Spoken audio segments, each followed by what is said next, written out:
So let's just quickly get started and dive into the first question that you can see. Supreme Court judges retire upon attaining the age of. Remember, we said that the guardian or the custodian of the constitution is the president.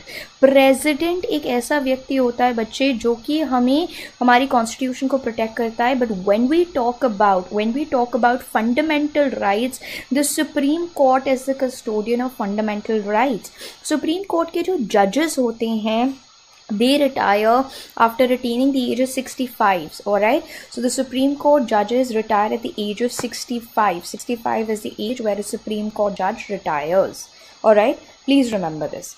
What was the main feature of the Indus Valley civilization? Remember, we had spoken in the history class, and we'd said that in ancient India, Indus Valley civilization, Vedic literature, a little bit about your other empires which were coming in, they are important. Please remember, Indus Valley civilization, which is also called the Harappan civilization, from 2500 to 1750 BC.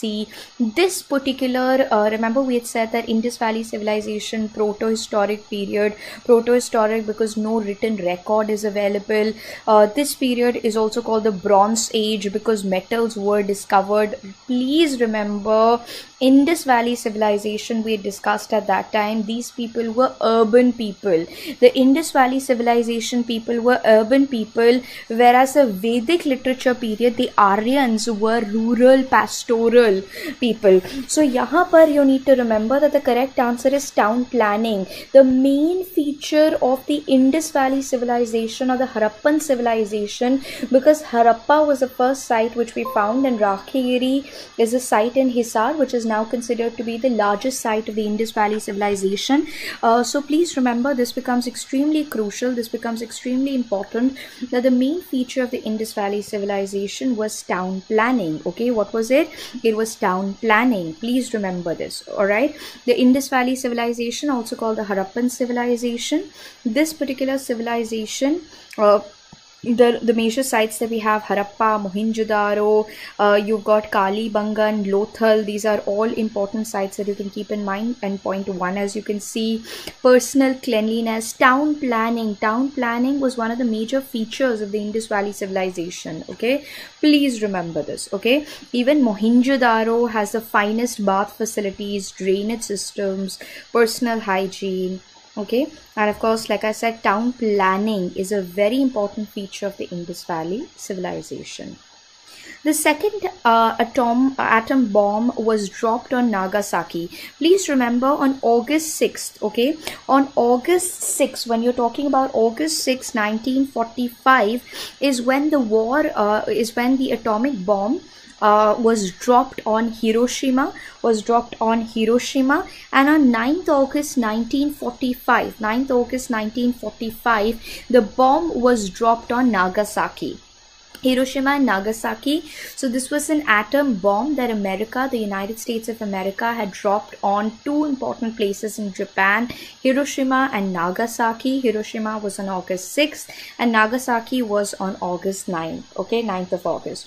Please remember this. The second atom bomb dropped on Nagasaki was on August 9, 1945. August 9, 1945. Alright.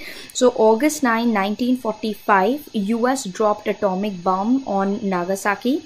Alright, do keep this in mind. First it was Hiroshima, 1945, August 6th of August. Alright, this killed a lot of people, of course. This was a horrible act that was committed by the United States. And of course, on 9th August 1945, they had dropped the bomb on Nagasaki. So Hiroshima was on 6th of August, 9th of August was Nagasaki.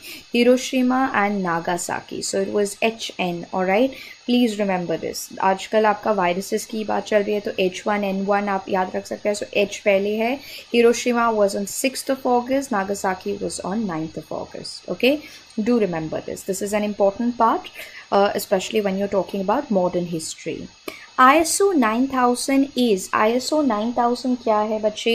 ISO 9000 is a quality standard mark. It is a quality standard mark so that you can ensure that you're buying proper products. So it's a quality standard mark. Okay, it's a quality standard mark when you talk about ISO 9000. When you talk about ISO 9000, ये आपके products में होता है. अगर ISO mark है तो you know that this particular product is of standard. It's of proper value. Okay, तो ISO क्या है? This is an international standard that's there for quality management and quality assurance. You also need to remember that this can actually help a company satisfy its customers, right, and meet the regulatory demand and regulatory requirements. This is very important. Okay, so this is what you need to remember about ISO 9000. Moving on to the next question. Dr. Shrikant Basi is the founder and chairman of which of the diversified corporate group? Carnival Cinemas is the correct answer. Carnival Cinemas is the correct answer. Okay, so here you have he is Dr. Shrikant Basi, and he's with John Abraham in this particular image, and he is the chairman of Carnival Cinemas. Shrikant Basi, he's an Indian entrepreneur, of course, and he is the chairman of the Carnival Group. Carnival Group किस में deal करता है बच्चे? Carnival Group is dealing with multiplex, media, entertainment, hospitality, real estate. So it is a conglomerate. It's a corporate diversified corporate group. And Shrikant Basi is the chairman of the Carnival Group. Shrikant Basi is the chairman of the Carnival Group. As of now, how many countries are members of the Nuclear Suppliers Group? ठीक है, आपका जो Nuclear Suppliers Group है NSG, सबसे पहले तो इसका full form याद रखिएगा. NSG is the Nuclear Suppliers Group. There are 48 members currently. 48 members currently that you need to remember. So 48 countries are members of the Nuclear Suppliers Group. All right. So this was established in 1975. The NSG establishment date पे याद रखना है. Comprising of 48 states that had agreed to coordinate on their export controls to non-nuclear weapon states. All right. Of course, the participants are all written over here. You got Argentina, you got Belgium, Brazil, Canada, Croatia, Cyprus, Iceland, Ireland, Italy. All these are important countries. So total of 48 members were there. NSG जो आपका है, that is a nuclear suppliers group. They want to prevent nuclear exports for commercial and peaceful purposes, right? So this is of course an important group. You need to remember NSG, that is your nuclear suppliers group, is having 48 states as their members. Alright, do keep this in mind also, because they might ask you which of the following is not an NSG member. Nuclear suppliers group, the countries which were competent at that time to have nuclear supplies given, so wahi basically they come and become part of NSG. Who invented the dynamite? If you can remember the name or you can identify this person, this is Alfred B. Noble. Alfred B. Noble दो चीज़ों के लिए important है. He invented the dynamite, alright, and also please remember he is the one who's responsible for your Nobel prizes. तो आपके जो Nobel prizes होते हैं उसका निर्माण भी Alfred B. Noble ने किया था, and of course he's invented the dynamite. So these are the two things that you need to remember. He invented the dynamite and he's also responsible for inventing the Nobel prizes. So when we talk about dynamite, Alfred B. Noble is a person. Please do keep this in mind. Okay, dynamite ये बहुत ही explosive होता है. And here you can see that it was invented by the Swedish chemist and engineer. Please remember the origin also. So Alfred B. Noble is Swedish chemist and engineer, and he is of course known for both in starting the Nobel prizes as well as inventing the dynamite. All right. So Alfred Bernhard Noble. Sometimes कुछ बहुत ही tough exams में they write Alfred B. Noble में B stands for, you can remember, Bernhard. Okay. So he invented the dynamite as well as, which is of course at that time it was a very powerful explosive and it still is, and he's also responsible for starting the Nobel prizes. On which day is United Nations Day observed? United Nations Day जो आपका है, that is observed on the 24th of October. 24th of October is your UN's United Nations Day. All right, 24th October is celebrated as a United Nations Day since 1948. And this is, of course, this is observed by the member states as a public holiday. In 1971, the General Assembly recommended that the day should be observed as a national or a public holiday for the member states. Okay, on which date is the Human Rights Day observed? Human Rights Day जो आपका है, that is observed on the 10th of December. Okay, so Human Rights Day, which is giving proper treatment to all humans, everyone, irrespective of the color of their skin, the gender, they're given equal rights. Human Rights Day is observed on the 10th of December. 10th of December is when you observe your Human Rights Day. Okay, please keep this in mind. This becomes important. So Human Rights Day that we talk about, right? So when we talk about Human Rights Day, it is observed every year on the 10th of December. And here you, of course, have the Universal Declaration of Human Rights. This was a milestone document that is talking about how everyone is equal. This is one of the most translated document in the world. So ये Universal Declaration of Human Rights जो है, Universal Declaration of Human Rights, Universal Declaration of Human Rights, it is the most translated document in the world. Keep this in mind, please. All right. Okay, and the United Nations Human Rights, when you talk about the Human Rights Day, it's observed on the 10th of December. Who among the following is the recipient of Rajiv Gandhi Khel Ratna Award? Now, please remember, two people actually got the Khel Ratna Award, and of course, in 2018, as you can see in the image, Virat Kohli was definitely one of them who's got the prestigious Rajiv Gandhi Khel Ratna Award.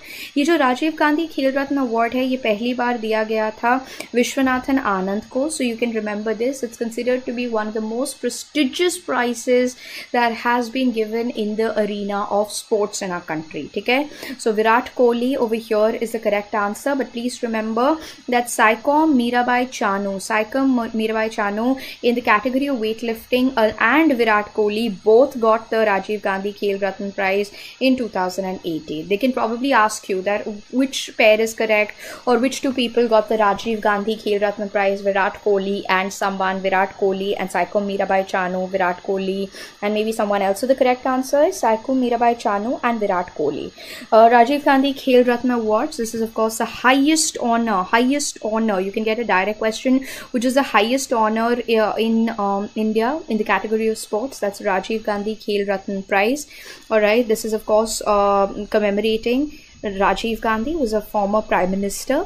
And the first ever award was instituted in 1991-92, and the first award recipient was Vishwanathan Anand. Vishwanathan Anand got this prize, that you can remember. Okay, so please remember in 2018, Saikom Mirabai Chanu and Virat Kohli received the Rajiv Gandhi Khel Ratna Award. Who was the first person to get the Rajiv Gandhi Khel Ratna Award? Vishwanathan Anand. The boundary line between India and Pakistan is called the Radcliffe Line. The boundary that is there between India and Pakistan, the boundary that you have between India and Pakistan, what is it called? It is called the Radcliffe Line, bache. What is it called? It is called the Radcliffe Line. Please remember this. This becomes important. So on 17th August 1947, Radcliffe Line was declared as a boundary between India and Pakistan, after the partition of India. This is named after Sir Cyril Radcliffe, who was commissioned to equitably divide the entire territory which is there with 88 million people. Okay, so this is the Radcliffe Line. This divides India and Pakistan. The Radcliffe Line divides. The Radcliffe Line is the demarcation between India and Pakistan. Okay, the Radcliffe Line is a demarcation between India and Pakistan. So you can remember this. This is important. What is the capital of the following? So here you have this question in your assignment as match the followings. Quickly tell me what is the correct answer. सबसे पहले तो बच्चे याद रखना, Uttaranchal is no more the name, Uttarakhand is the name. Okay. So we no more call Uttaranchal, we actually call it Uttarakhand. Alright, and the capital of Uttarakhand is Dehradun. The capital of Chhattisgarh capital is Raipur. These are most of the new recent states that have come up in India. So Raipur is the correct answer. Jharkhand that you have, Jharkhand's capital is Ranchi. Jharkhand's capital is Ranchi. And Assam is Dispur. Assam is Dispur. Okay, please remember this. Uttaranchal is the earlier name of Uttarakhand. The capital of Uttarakhand is Dehradun. Chhattisgarh का capital Raipur है. Jharkhand का capital Ranchi है. And Assam का capital Dispur है. ठीक है, do keep this in mind. Uttarakhand is of course the current name. Earlier it was known as Uttaranchal. And here this is basically referred to as a Deva Bhumi, that is the land of gods, because you have a lot of important, many numerous Hindu temples and places of pilgrimage that are there in Uttarakhand. Okay, so please remember, you have Dehradun as the capital, Chhattisgarh's capital is Raipur, Jharkhand's capital is Ranchi, and Assam's capital that you have is Dispur. Security of Delhi metro is handled by, आजकल भी lockdown की वजह से Delhi metro has been shut down, but then still the CISF is the one responsible for security. So whenever you talk about the security of the Delhi Metro, this is handled by the CISF. Alright, this is handled by the CISF. So CISF is responsible for the security that you have in Delhi's metro stations. Alright, so of course when we talk about public transport in urban areas, Delhi Metro has been very effective in reducing congestion and pollution, and it plays a very important role, and people also prefer traveling by Delhi Metro. When you talk about the security of Delhi Metro, the security of Delhi Metro, this has been taken from the Delhi Metro's website. This information that you see on this slide has been taken from the official Delhi Metro website. This is point number 1. This is point number 3 that you have on the official website, and here you can clearly see that the CISF has been regarded the entire responsibility to make sure that the Delhi Metro is safe, secure. So the security has been managed by the Central Industrial Security Force. Central Industrial Security Force. Central Industrial Security Force. Central Industrial Security Force, Industrial Security Force, that is the CISF. Alright, so please remember this question is important. Who is responsible for Delhi Metro's security? The CISF is responsible for the Delhi Metro security. When a bank returns a check unpaid, it is called. आपका जो check है आपने जो भरा था उसमें आपको पैसे नहीं मिलते हैं, it is unpaid and it has been returned. That means the check has been dishonored. So whenever the check has been returned unpaid, whenever the check has been returned unpaid, there is a dishonor of the check. There is a dishonor of the check that you need to keep in mind. Okay, the check has been dishonored. The check has been dishonored. The Compulsory Education Act ensures education to the children up to the age of. आपका जो Compulsory Education Act है, that is giving compulsory free and compulsory education to everyone between the age of 6 to 14 years. Alright, so it is up to age of 14 years.